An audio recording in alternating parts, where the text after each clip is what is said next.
तो आज हम बात करने वाले हैं 5 ऐसे पाकिस्तानी ड्रामों के बारे में जो आपके दिल को छू कर जाएंगे। ये इतने खूबसूरत ड्रामे हैं कि जिनको आप शायद कभी भी भुला नहीं पाओगे। This is going to be a fresh list जिसके अंदर कुछ इंटरेस्टिंग और नए ड्रामे अब ऐड हो चुके हैं। तो ये कौन सी लिस्ट है और कौन कौन से ड्रामे इसके अंदर होंगे और खास तौर पे इन ड्रामों की ऐसी क्या खास बात है जिसकी वजह से ये आपके दिल को छू कर जाने वाले हैं। तो इन सभी क्वेश्चंस के आंसर मैं आज के इस वीडियो में देने वाला हूं। लेकिन उससे पहले अगर आप लोगों ने इस चैनल को सब्सक्राइब नहीं किया तो जल्दी से कर लें, क्योंकि पीके लेक्सिस की तरफ से आपको लग्जरी गिफ्ट्स दिए जा रहे हैं, वो भी फ्री ऑफ कॉस्ट। चैनल को सब्सक्राइब करके इंस्टाग्राम पे फॉलो कीजिएगा और दोनों के स्क्रीनशॉट वहां पर शेयर कर दीजिएगा। आप में से 200 लोगों को बहुत जल्द चूज किया जाएगा। PK Luxus. We don't sell crap. तो स्टार्टिंग विद नंबर 5, इसको मैंने न्यूली इस लिस्ट के अंदर ऐड किया है जो ड्रामे आपके दिल को छू कर जाएंगे। 5वें नंबर पे इसलिए रखा है क्योंकि इट्स अ स्टार्ट। अभी यहां पर बहुत ज्यादा एपिसोड नहीं आई, लेकिन जितना मैंने ऑब्जर्व किया है आई बिलीव कि this is going to be the most heart touching drama. Comings to number 5, यहां पर इस ड्रामे का नाम है सुन मेरे दिल। वहाज का और साथ में माया अली का ये ड्रामा है। खलीलुर रहमान कमर ने इसको लिखा है। आपको बहुत अच्छे से पता है कि ये बंदा कुछ ऐसा लिखता है जो आपके डायरेक्टली दिल को छू कर जाती है। इसके अंदर बहुत सारी ऐसी गहरी बातें हैं जो आपको बहुत ज़्यादा पसंद आएंगी। बहुत शेरो शायरी स्टाइल के अंदर इसका स्क्रिप्ट है और ख़ास तौर पे यहाँ पर जो आपको बिलाल का कैरेक्टर दिखाया जा रहा है, इट्स वेरी अनयूजुअल। कि जहाँ पर एक बंदा बड़ा शराबी था, उसने एक लड़की को देखकर शराब छोड़ दी। उस लड़की को देखकर अपने बिजनेस में कितना लॉस कर रहा है, करोड़ों रुपया उसके ऊपर एकदम से लगाना शुरू हो गया है। और किस तरह से उसकी एक झलक देखने के लिए ये बंदा कितने बड़े बड़े सेक्रीफाइस करता है, ये चीज़ आपको काफ़ी हैरान कर देगी। जबकि दूसरी साइड पे उस लड़की को पता भी नहीं है कि इस बंदे की मेरे लिए इंटेंशंस क्या हैं। इस ड्रामे का बड़ा ही खूबसूरत स्टार्ट हुआ है और यहाँ पर स्टोरी आगे से शार्प होती चली जा रही है, ऑडियंस इसके साथ जुड़ती जा रही है और ख़ास तौर पे यहाँ पर वहाज का कैरेक्टर है तो डेफिनेटली कुछ तो मैजिक होगा। और फिर खलीलुर रहमान ने लिखा है तो इसमें तो कोई डाउट ही नहीं कि ये ड्रामा आपकी याद में ना बसे। क्योंकि इससे पहले मुझे कोई एक ड्रामा बताएं जो खलील ने लिखा हो और आपको उसका ना पता हो। आपको मेरे पास तुम हो का भी पता होगा, लालिश का भी पता होगा, और वे जितने खलील साहब ने ड्रामे लिखे हैं वो सारे हमारे जहन के अंदर रचे बसे हुए हैं। दैट मीन्स कि ये बंदा कुछ तो मैजिक करता है अपने स्क्रिप्ट के अंदर जिसकी वजह से हम इसको भुला नहीं पाते। तो इसलिए मैंने इसको नंबर 5 पे रखा है। आप लोग इससे कितना एग्री करते हैं, डिसएग्री, कमेंट्स में मुझे जरूर बताइएगा। नंबर 4 पे हमारे पास जो ड्रामा आता है उस ड्रामे का नाम है मायरी। एक ऐसा ड्रामा जिसके अंदर छोटी बच्ची दिखाई जाए। छोटी बच्ची ना सेंस के मतलब टीनेज के आपको लीड कास्ट में बच्चे रख के दिखा दे जाते हैं, जहां पर एक एनी होती है और दूसरा फाखिर। यानी कि लड़की 15 साल की है, लड़का 16-17 साल का है। दोनों के साथ ऐसे सर्कमस्टांसेस बनते हैं फैमिली के अंदर कि उनकी शादी करवा दी जाती है। अब देखो उस एज के अंदर डेफिनेटली आप बहुत बड़े बड़े ड्रीम्स रख के बैठे होते हो। आज अगर आप किसी भी 15-16 साल के बच्चे को हो ना कि शादी करनी है तो वो बड़ा डर जाएगा शादी का नाम सुन के, क्योंकि उसको ऐसा लगेगा कि शायद इसके बाद मेरी ज़िंदगी टोटली रैप अप हो जाएगी, ख़त्म हो जाएगी, मुझे लाइफ में कुछ इंजॉय करने को नहीं मिलेगा। तो वो जो ड्रोना ख्वाब है लड़कों का, लड़कियों का एट दी एज ऑफ 15 और 16 वो इस ड्रामे के अंदर बड़े अच्छे से पूरा करते हुए दिखाया जाता है। दिखाया जाता है कि भैया हाँ शादी आपकी पेरेंट्स ने करवा दी है। फिर दिखाया जाता है कि किस तरीके से आपका बच्चा भी हो गया, आप अभी खुद बच्चे हो और आपको बच्चे की आवाज़ किस तरह से तंग करने लग रही है। आपको ऐसा लग रहा है कि आपकी लाइफ ख़त्म हो चुकी है, इंजॉयमेंट ख़त्म हो गई है, आप बहुत बड़े हो गए हो।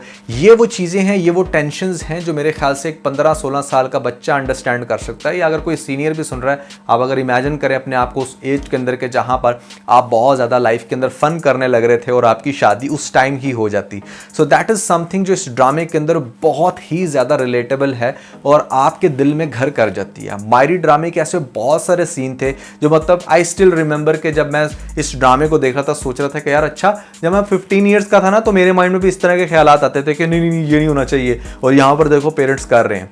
तो बहुत सारे ऐसे मज़े के सीन हैं और बहुत बड़ा कॉन्फ्लिक्ट है। स्टोरी बड़ी इंटरेस्टिंग है, कास्ट बड़ी सुपर्ब है। दोनों कहने को बच्चे हैं लेकिन अच्छे मंजे हुए एक्टर्स हैं। उन्होंने पहले बहुत ज़्यादा ड्रामास के अंदर काम किया है, तो इस वजह से एक्टिंग का भी एक नेक्स्ट लेवल देखने को मिलता है। यू वोंट बिलीव इट के मतलब एक 15-16 साल के बच्चे ही एक्ट कर रहे हैं और इतना परफेक्ट कर रहे हैं। स्टोरी इतनी मज़े की है, बाकी फैमिली के जो मसले मसाइल हैं वो इतने ज़्यादा इंटरेस्टिंग और रिलेटेबल हैं जिसकी वजह से ये ड्रामा डेफिनेटली आप बहुत ज़्यादा इंजॉय करोगे। और ये टॉप ट्रेंडिंग में रहता था जिस टाइम ही लगता था 2023 के अंदर। तो कितने लोगों ने मायरी ड्रामा देखा है और कितने लोग इन सारी बातों से एग्री करते हैं जो मैंने अभी कहीं, जरूर बताइएगा नीचे मुझे कमेंट सेक्शन में। नंबर 3 पे हमारे पास जो ड्रामा आता है उस ड्रामे का नाम है बेबी बाजी। आपको पीटीवी का दौर बहुत अच्छे से याद होगा, जहां पर आपको बड़ी बड़ी फैमिलीज के ड्रामास दिखाए जाते थे और वो हर फैमिली के हर मेंबर के दिमाग में रच बस जाते थे, दिल से प्यारे लगते थे, क्योंकि उसके अंदर एक फैमिली माहौल दिखाया जाता था। पाकिस्तान में एक जो कल्चर है उसको बहुत अच्छे से एक्सपोज किया जाता था। घर के एनवायरनमेंट को इतने अच्छे से, इतनी डिटेल से दिखाया जाता था कि लोग उसके अंदर मगन हो जाते थे। बेबी बाजी के अंदर वही सारा सीन है। यहाँ पर आपको वो सारी फैमिलीज दिखाई जाएंगी, वो आपको बहुएं दिखाई जाएंगी, आगे से आपके बच्चे जवान होते हैं, उनकी शादी, फिर आगे से कैसे उनके मसले मसाइल, फिर आप एज अ सीनियर लेडी दादी जो भी आप एक्शंस लेती हैं उसकी किस तरह से एंगेज जाती हैं कुछ बहुएं। ख़ास तौर पे अजरा का कैरेक्टर बड़ा इंटरेस्टिंग था। तो इसके अंदर ख़ास तौर पे मैं कहूँगा कि जो लास्ट एपिसोड्स के सीन थे ना, मतलब आखिरी 2-4 एपिसोड्स, वो ऐसी थी कि वो आपको रुला देंगी। आप कहीं ना कहीं रिलेट कर जाओगे कि अच्छा यार, मेरी लाइफ में फ़लाँ टाइम पे ये हुआ था, मेरी लाइफ में मेरी माँ ने कभी ऐसा कहा था, या मेरी दादी ने एग्जैक्टली यही सेम बात बोली थी, या हाँ मेरी फ़लाँ भाभी जो है वो तो यही कुछ करती है घर के अंदर। तो वो बहुत ज़्यादा जब चीज़ें रिलेट करती है ना, तो वो आपके दिल में घर कर जाती हैं। आप कहते हो कि यार क्या खूबसूरत ड्रामा लिखा है। तो बेबी बाजी सीजन 1 आपने देखना है। बेबी बाजी भी कहूँ तो आपको समझ आ जानी चाहिए, क्योंकि बेबी बाजी की बहुएं हैं, उसका पूरा नाम जो सीजन 2 है वो नहीं देखना, वो मुझे कोई इतना इंटरेस्टिंग नहीं लगा। हाँ, जो लोग बहुत ज़्यादा ही फैंस हैं बेबी बाजी के, वो मतलब बेबी बाजी 2 जो उसका बेबी बाजी की बहुएं, वो भी देखेंगे, क्योंकि उनको डेफिनेटली उस ड्रामे के साथ एक अफेक्शन हो चुकी है। But part 1 is something that you really need to watch. और उसके अंदर ओवरऑल जो सीन है, मतलब if you really want to watch something जो आप अपनी पूरी फैमिली के साथ बैठकर देख सको, और बाकी फैमिली मेम्बर्स में अगर कोई इस तरह की शरारतें करने का सोच भी रहा है तो उसको भी थोड़ा सा अलर्ट हो जाए कि अच्छा यार ये लोग ड्रामा देख रहे हैं तो ये शातिर हो जाएंगे। So this is also very important कि आप ये ड्रामा अपनी फैमिली के साथ देखें। नंबर सेकंड में हमारे पास जो ड्रामा आता है, उस ड्रामे का नाम है दुनियापुर। ये ड्रामा डेफिनेटली आपके दिल में बस जाएगा। अगर आप इसकी पहली ही एपिसोड देखोगे तो कहोगे कि भैया डेफिनेटली ये वो सारी टेंशंस हैं जो हमारी सोसाइटी में कहीं ना कहीं चलने लग रही हैं। दुश्मनियों की बेस पे किस तरीके से जानें चली जाती हैं। एक अच्छी क्वालिटी का, अच्छे बड़े बजट का अगर आप कोई ड्रामा देखना चाहते हो जिसके अंदर अच्छे इफेक्ट्स हों और ख़ास तौर पे प्योर मतलब बिल्कुल लेटेस्ट ड्रामा हो, अभी तो मतलब इसकी शायद 10-12 एपिसोड गुजरी होंगी, तो आप इस ड्रामे को अभी से कंटिन्यू कर सकते हो, क्योंकि ये ड्रामा इस टाइम चल रहा है और मेरी नज़र में बहुत ही अच्छा ड्रामा है जिसके अंदर बेतहाशा लेसन है। आपको पता चलेगा कि जज्बात में आके किए गए छोटे से फैसले किस तरह से आपकी पूरी फैमिली को तबाह कर देते हैं और कैसे फिर आपको बहुत ज़्यादा पेन से गुजरना पड़ता है।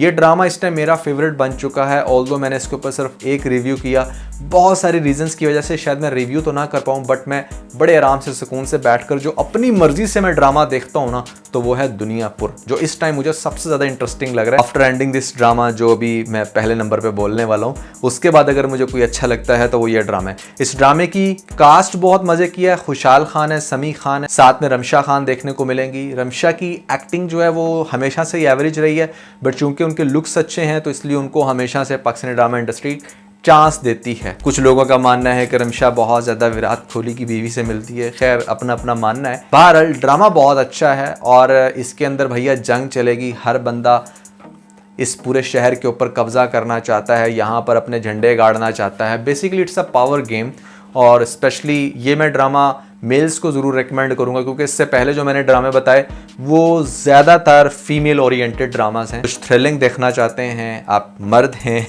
तो आप दुनियापुर लाजमी देखिएगा। लास्ट बट नॉट लीस्ट, आपको बहुत अच्छे से अंदाजा हो गया होगा कि मैं पहले नंबर पे किसको रखने वाला हूं, क्योंकि मेरी नज़र के अंदर इस टाइम आपके दिल को छू कर जाने वाला इससे बेहतरीन ड्रामा फिलहाल कोई और नहीं हो सकता। इस ड्रामे का नाम है कभी मैं कभी तुम। अभी हाल ही में ये ड्रामा खत्म हुआ, शुरू से लेकर एंड तक edge to edge top notch, top quality drama. एक ऐसा ड्रामा जिसका एक एक सीन आपके दिल को छू कर जाएगा, और यहाँ पर आप कहोगे कि यार लिखने वाले ने कमाल लिखा था, बट एक्ट करने वाले ने तो अखीर ही कर दिया। आद मुस्तफ़ा ने फिनोमिनल एक्ट किया। हानिया आमिर के लिए ये बेस्ट रोल था, और बड़ा समझदार था वो इंसान जिसने ये सोचा कि यार इन दोनों की पेयरिंग करनी चाहिए और यहाँ पर इस तरह से एग्जीक्यूट करना चाहिए, कैसे इसकी डायरेक्शन करनी चाहिए और कौन कौन से एंगल होने चाहिए।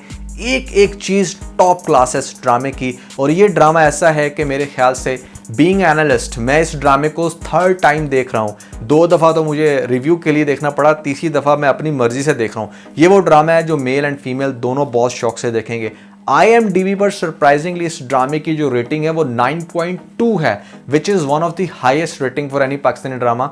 तो इसलिए अगर आप लोगों ने नहीं देखा और आप लोग कुछ ऐसा देखना चाहते हो जो आपके दिल में घर कर जाए, तो सबसे पहले तो भैया कभी मैं कभी तुम देखना है, उसके बाद आप दुनियापुर देखिएगा फॉर एक्स्ट्रा थ्रिल, और फिर बाकी के ड्रामे भी देख सकते हो। You always love my recommendation. So भैया that was everything about these 5 dramas. I hope कि आप लोगों ने वीडियो को लाइक तो कर ही दिया होगा, बट सब्सक्राइब अगर अभी तक नहीं किया तो प्लीज ठोक दें, क्योंकि हम लोगों ने जल्द से जल्द 1 मिलियन का टारगेट अचीव करना है, ताकि इतने सारे जो गिव अवेज हमने रखे हुए हैं आप ही लोगों के लिए, वो आप लोगों के एड्रेस पे जल्द से जल्द डिस्पैच कर दिए जाएं। और इसके अलावा अगर आप लोगों ने हमारा लेटेस्ट व्लॉग नहीं देखा तो ऊपर आपको लिंक मिल जाएगा, जल्दी से लिंक पे क्लिक करके वीडियो देख के अपना फीडबैक मुझे जरूर दीजिएगा।